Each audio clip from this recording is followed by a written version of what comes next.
मध्य प्रदेश की तानी गौतम ने मलेशिया में आयोजित Mrs International Global Beauty Pageant 2024 का खिताब जीतकर दुनिया में भारत का नाम रोशन किया है।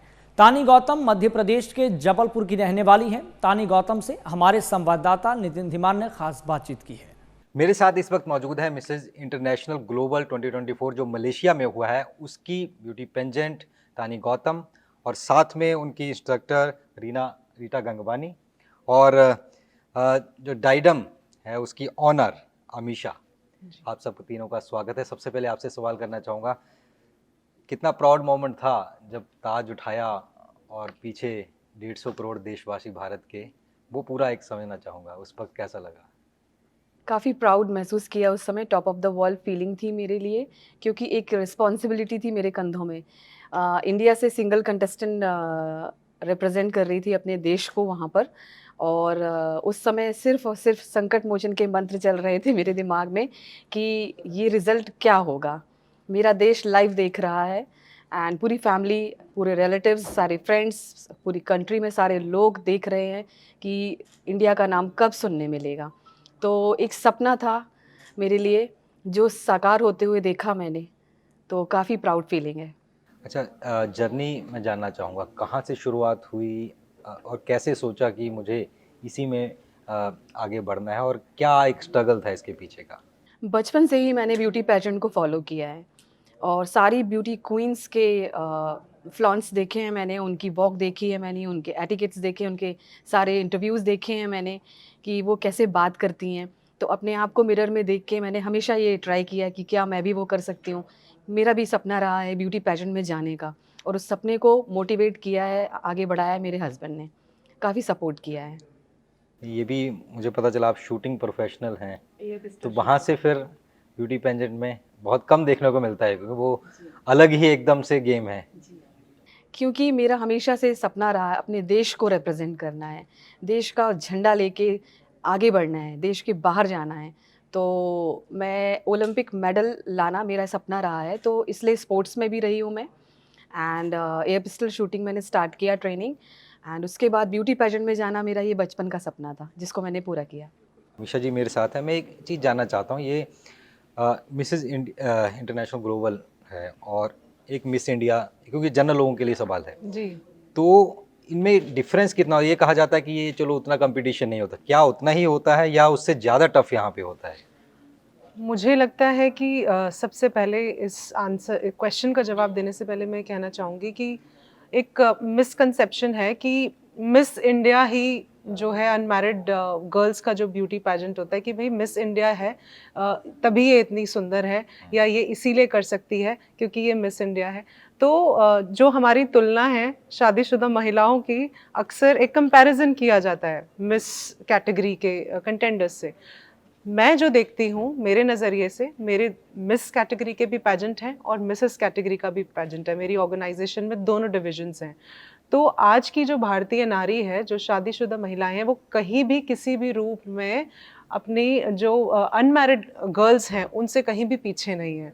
तो बहुत ही सशक्त हैं, और जब हम तक पहुंचती हैं तो वो सिर्फ अकेली नहीं आती हैं, पूरा परिवार उनके साथ वो रिप्रेजेंट करती हैं। मिस कैटेगरी की पैजेंट एक इंडिविजुअल तरीके से देखा जाता है, मोस्टली पेरेंट्स का सपोर्ट होता है। यहाँ पे वो अपने मायके को भी रिप्रेजेंट करती हैं, अपने इन लॉज को भी करती हैं, अपने बच्चों को भी करती हैं, पूरा घर जोड़कर परमिशन लेके उनका सपोर्ट, उनके अग्रीमेंट से वो हम तक पहुँचती हैं। ये सफ़र जिसने तय कर लिया, उसके बाद का जो सफ़र है वो आसान हो जाता है।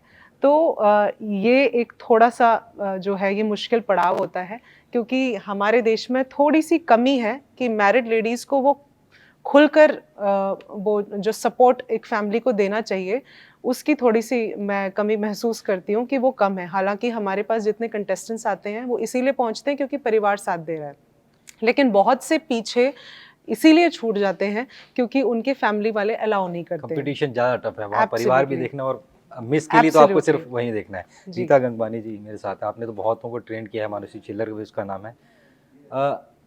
जब ये आए ट्रेनिंग के लिए तो आपने क्या इनमें देखा और फिर किस तरीके के, मतलब कैसे ट्रेनिंग सेशन कैसे चला?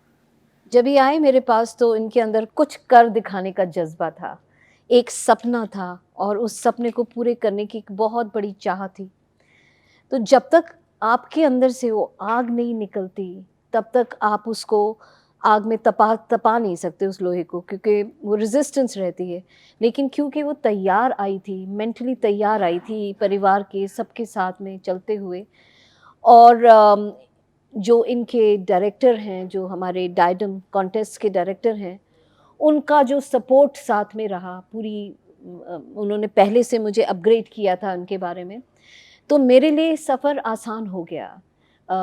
मुझे पहले ढूंढना पड़ा कि कमियां कहाँ पे हैं, पहले उन कमियों के ऊपर पूरा किया, और फिर बिल्कुल एक जैसे स्कूल की पढ़ाई होती है ए से लेके जेड तक, वो एक एक कदम हम बढ़ाते रहे आगे। और वो जज्बा आप देख रहे हैं कि उनको कहाँ तक लेके आया है कि आज हम पहली बार भारत में मिसेस इंटरनेशनल ग्लोबल का जो खिताब है पहली बार भारत में आया है।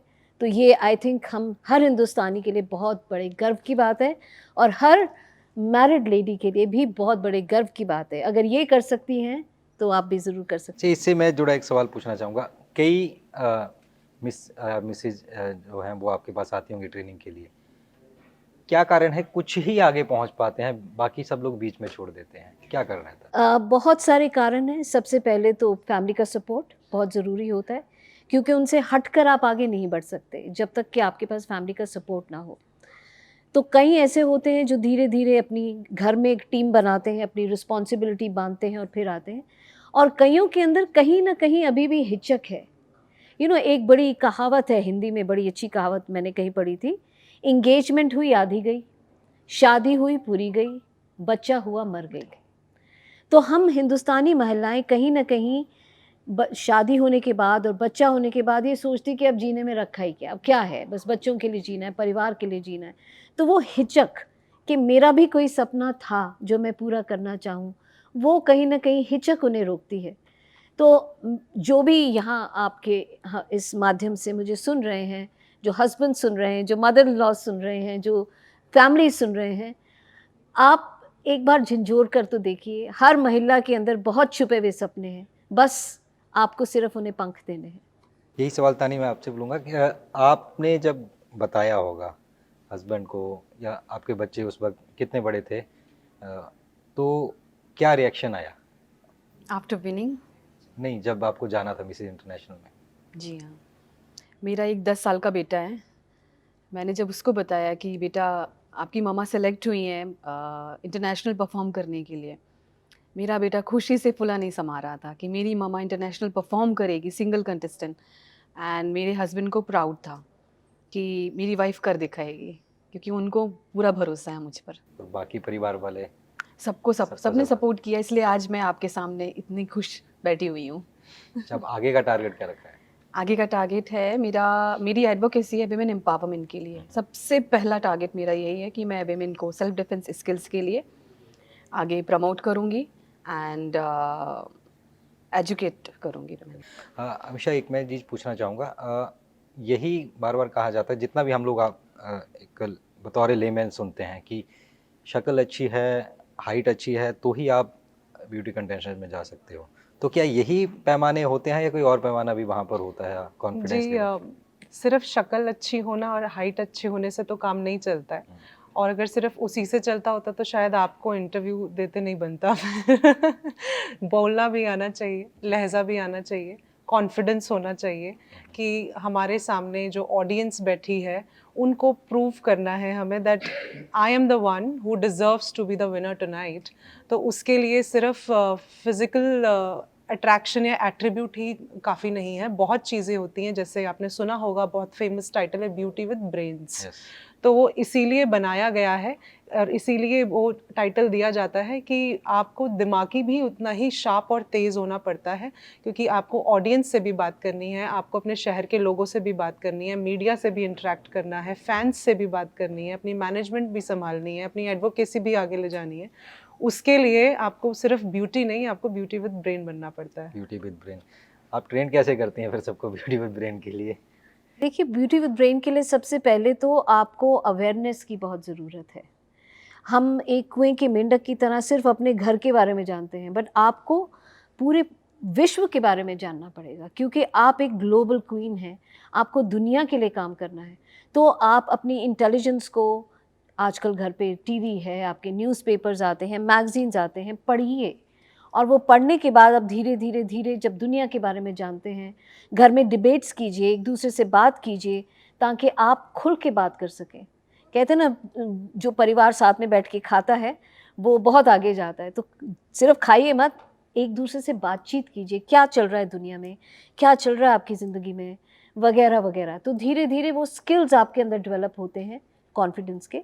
और बहुत ज़रूरी है कि जो चीज़ से आपको डर लगता है, कहते हैं ना, अगर आपको तैरना नहीं आता तो पानी में फेंक दो, वो हाथ पैर चला के सीख ही जाएगा।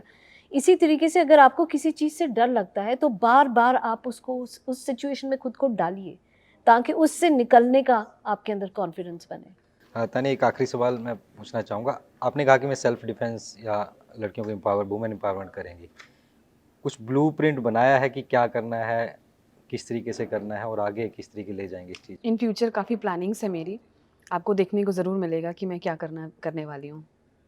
फिलहाल वो माइंड में सारा माइंड में सेटअप है। धन्यवाद आप तीनों का बहुत बहुत टाइम देने के Thank लिए, you so आपसे खास much. बातचीत करने के लिए। तो Thank ये you. थी मेरे साथ 3 ऐसी लेडीज़ जिन्होंने कई, कह सकते हैं कि कोयले तराश करके हीरा बनाए हैं, और आगे भी इनका कहना है कि यही सफ़र जारी रहेगा, चाहे वुमेन एम्पावरमेंट हो या किसी और तरीके से। फिलहाल मुझे और मेरी टीम को दीजिए इजाज़त। देखते रहिए MH1।